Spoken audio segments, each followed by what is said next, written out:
পশ্চিমবঙ্গের একজন উল্লেখযোগ্য নক্ষত্র মহারাজ এবং ভারত সরকারের দ্বারা পদ্মশ্রী পুরস্কার প্রাপ্ত মাননীয় কার্তিক মহারাজ, মঞ্চে অন্যান্য অনেক গণ্যমান্য ব্যক্তি আছেন, সাধু সন্ন্যাসীরাও আছেন, কিন্তু সময় অভাবে আমি সকলের নাম উচ্চারণ করছি না। সম্মানীয় মঞ্চ, এই এলাকায় উপস্থিত সমস্ত হিন্দু নাগরিক বৃন্দ, আমি প্রথমেই ভারতীয় হিন্দু শক্তি ফাউন্ডেশনকে ধন্যবাদ জানাই যে তারা আজকে এত বড় একটি সুন্দর কার্যক্রম যা হিন্দু ঐক্যের স্বার্থে তারা করেছে, তার জন্য এই সংস্থার প্রত্যেককে আমি ধন্যবাদ জানাই। কারণ স্বামীজি এখানে দাঁড়িয়ে বলেছিলেন, স্বামী বিবেকানন্দের বাণী, গর্ব বলে বলো আমি হিন্দু। যখন স্বামীজি বলেছিলেন তখন যত প্রয়োজনীয়তা ছিল এই কথা, আজকে তার চেয়েও বেশি প্রয়োজন হয়ে দাঁড়িয়েছে গর্ব বলে বলে আমি হিন্দু। আজ এই অবস্থা আমাদেরকে ভাবতে হবে। যদি আমরা চিন্তিত নই, স্বামীজি এটাও বলেছে এই দেশ, এখানে বুড়ো শিব ডুগডুগি বাজিয়ে নৃত্য করবে, এখানে মা কালী পাঠা খাবে, আর শ্রীকৃষ্ণ বাঁশি বাজাবে। কেউ একে বন্ধ করতে পারবে না। না মোগল বন্ধ করতে পেরেছে, না ব্রিটিশ বন্ধ করতে পেরেছে। আর এগুলো তো পতাকার উগ্রপন্থী কোন ছাড় কিচ্ছু করতে পারবে না। সেই কারণের জন্য আমি মনে করি আজ আপনাদের জাগরণ দরকার। কিছুক্ষণ আগে গীতার অংশ পাঠ হলো, যাতে ভগবান বলেছিলেন যদা যদা ধর্মস্য গ্লানির্ভবতি ভারত অভ্যুত্থানমধর্মস্য তদাত্মনং সৃজাম্যহম পরিত্রাণায় সাধুনাং বিনাশায় চ দুষ্কৃতাং ধর্ম সংস্থাপনার্থায় সম্ভবামি যুগে যুগে, সম্ভবামি যুগে যুগে। তিনি রামচন্দ্রের ভূমিকা এসছেন, কৃষ্ণের ভূমিকা এসছেন। তিনি বিভিন্ন রূপ ধরে সমাজকে রক্ষা করবার জন্য, অসুর সংহার করবার জন্য, সমাজকে পৃথিবীকে পাপ মুক্ত করবার জন্য তিনি এসছেন। তিনি তো এসছেন, তিনি আবার আসবে। কিন্তু তার আগে আমি আপনাদের পরিষ্কার বলতে চাই, আমাদের কর্তব্য থেকে আমরা সরলে চলবে না। পাশের রাষ্ট্র বাংলাদেশ, ওখানেও মাতৃবন্দনা হতো, হরে কৃষ্ণ নাম হতো, অষ্টপ্রহর কীর্তন হতো। বাংলাদেশে সেখানেও শিব পূজা, পার্বতী পূজা, লক্ষ্মী গণেশের পুজো হতো। আজ সেখানে কি অবস্থা? সেই কারণে আমি আপনাদের বলতে চাই, আমি আমার জন্ম বাংলাদেশে, 6 মাস বয়সে আমার বাড়ির লোক এখানে এনেছিল আমাকে দেখানোর জন্য। কারণ আমার ঠাকুরমা এখানে ছিল, দেখিয়ে বাংলাদেশে ফিরে যাবে। কিন্তু বাংলাদেশের অবস্থায় আমরা আর যেতে পারিনি।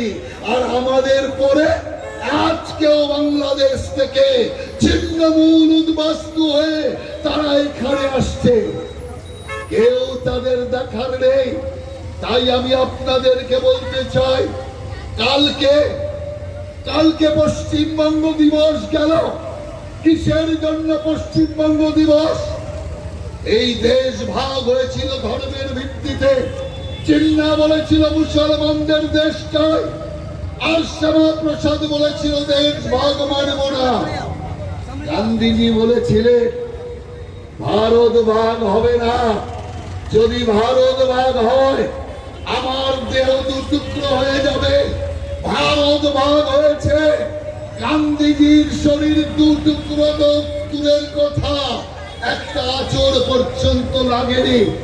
আর এই ভারত ভাগের সময় এই যে আপনি দাঁড়িয়ে আছেন এখানে, এই পুরো পশ্চিম বাংলা আর বর্তমানে যেটা পাঞ্জাব ভারতের মধ্যে আছে, এই পুরো প্রদেশ চলে গিয়েছিল পাকিস্তানের সাথে। যদি ভারত কেশরী ডক্টর শ্যামাপ্রসাদ মুখার্জি গর্জে না উঠত, তাহলে আজকে আপনি বাংলাদেশের নাগরিক থাকতে ভারতের নাগরিকের গর্ব অনুভব করতে পারতেন না। তাই আমি আপনাকে বলছি, আপনি যখন মন্দিরে যান, ঠাকুরকে পুজো দেন, কি বলেন ঠাকুরকে? হে দেবতা, তুমি আমাকে রক্ষা করো। ঠাকুর কি বলে আপনাকে জানেন? ঠাকুর বলে, আগে তুই আমাকে রক্ষা কর, তারপরে তোকে আমি রক্ষা করব। একটা জিনিস আপনি জেনে রাখুন, কি বিরাট গুরু দায়িত্ব আজকে আমাদের উপর আছে। আমাদেরকে সমাজকে রক্ষা করতে হবে।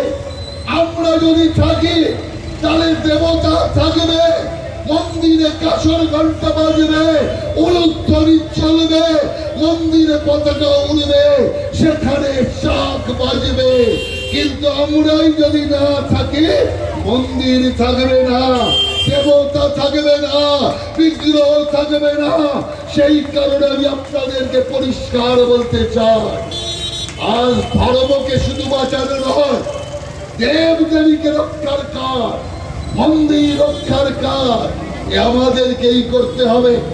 তাই আমি আমার বক্তব্যকে দীর্ঘায়িত করব না।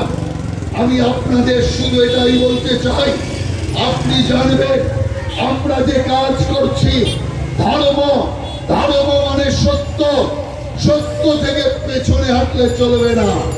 আমি মহাভারতের ভগবান শ্রীকৃষ্ণের একটা ছোট্ট ঘটনা আপনাদের বলে আমার বক্তব্য শেষ করব। আপনাদের সকলের মনে আছে, শ্রীকৃষ্ণ ঘোষণা করেছিলেন, আমি এ যুদ্ধে অস্ত্র ধরব না, ভগবানের বাণী। কিন্তু আমরা কি দেখলাম? যখন বিশ্ব প্রতিজ্ঞা করলো, আমি প্রত্যেক দিন পাণ্ডবদের 10,000 সৈন্যকে সংহার করব, আর বিশ্ব সংহার করতে শুরু করলো। অর্জুনকে নিয়ে গেলেন সারথি হিসাবে ভগবান শ্রীকৃষ্ণ। বিশ্বের সামনে দুজনের লড়াই হচ্ছে। অর্জুন যে বাণ মারে, সেই বাণ বিশ্বের গায়ে ফুলের মতো গিয়ে পড়ছে। বাণে কোনো জোর নেই, কারণ বিশ্বকে দেখলেই সেই স্নেহ আর স্নেহের কারণে, সম্মানের কারণে অর্জুন যুদ্ধ করতে পারছে না। এই অবস্থা দেখে ভগবান শ্রীকৃষ্ণ, যিনি ঘোষণা করেছিলেন অস্ত্র ধরবেন না, তিনি রাত থেকে নেমে পড়লেন। সামনে গিয়ে দাঁড়ালেন বিশ্বের, হাতে তুলে নিলেন সুদর্শন চক্র। সুদর্শন চক্র ঘুরতে শুরু করলো।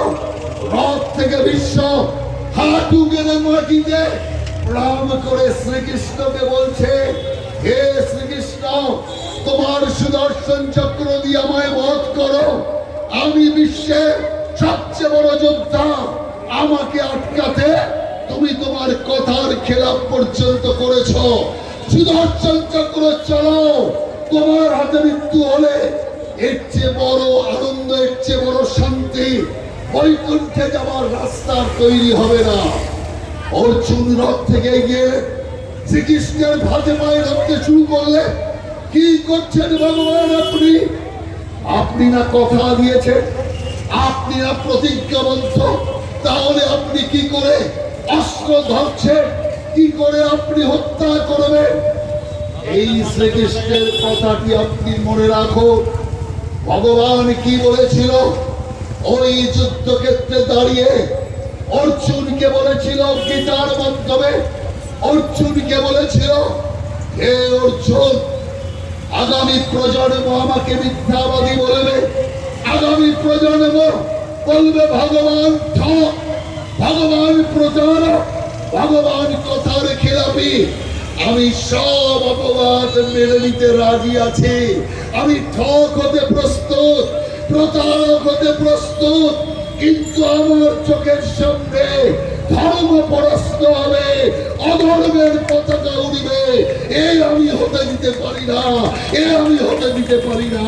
তাই আমি আপনাদের প্রত্যেককে বলতে চাই, আপনারাও এক একজন শ্রীকৃষ্ণ হন। আপনার জীবদ্দশায় আপনার চোখের সামনে ধর্ম পরাস্ত হবে, অধর্মের পতাকা উড়িবে, আমরা হতে দেব না। সেই কারণে জোট বাঁধন তৈরি হন, এই আগ্রাসনের বিরুদ্ধে তৈরি হন। তাই আমি যত হিন্দু সনাতনী যারা আছেন তাদের একটা কথা বলতে চাই, যারা এই তোষামত করবে, সেই তোষামতকারীদের আপনারা উপযুক্ত জবাব দিন। তোষামতকারীদের বিরুদ্ধে আপনার জেহাদ ঘোষণা করুন, কারণ মির্জা ফরি হয়। সেই কারণে আমি আপনাদের সকলকে এই সুন্দর অনুষ্ঠানের জন্য আপনাদের সবাইকে আবার শুভেচ্ছা জানিয়ে ভারত মাতার জয় ঘোষণা করে বাংলা মাতার রক্ষাকর্তা হিসাবে আমরা পশ্চিম বাংলাকে রক্ষা করব, আমরা এই বাংলাকে বাঁচাবো, সেই প্রতিজ্ঞা, সেই কথা বলে আপনাদের সকলকে নমস্কার জানিয়ে ভগবান শ্রীকৃষ্ণের চরণে কোটি কোটি প্রণাম নিবেদন করে আপনাদের সকলকে আগামী দিনের জন্য তৈরি থাকার আহ্বান জানিয়ে আমার এই সংক্ষিপ্ত নিবেদন শেষ করছি। বন্দে মাতরম, ভারত মাতার জয় হোক। হিন্দু ঐক্য, হিন্দু ঐক্য, হিন্দু ঐক্য। ধন্যবাদ শ্রদ্ধেয় রাহুল সিনহা মহাশয়কে তার এই